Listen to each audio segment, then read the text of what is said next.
NGO Muslim Malaysia ni adalah pertubuhan bukan kerajaan yang bergerak sendiri untuk buat kerja-kerja kebajikan. Dan untuk fahaman ataupun makluman mak-mak ayah yang mari hari ini, NGO Muslim Malaysia adalah NGO yang tak terlibat dengan mana-mana parti politik. Maksudnya sumbangan yang kita terima adalah 100% daripada seluruh rakyat Malaysia.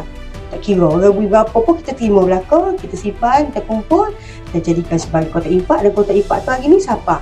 Ke sini untuk orang kampung Puak dengan kampung pada saya. Pertama saya ucap terima kasih kepada Muslim Malaysia pada hari ini dapat mengagihkan 50 buah kotak infak di kampung Kerak dan Kuala Sayap.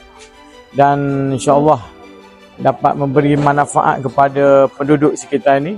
Terima kasih pada Muslim Malaysia kerana memberi bantuan sedikit pada kami untuk meringankan beban kami untuk keluarga lah. Terima kasih Muslim Malaysia.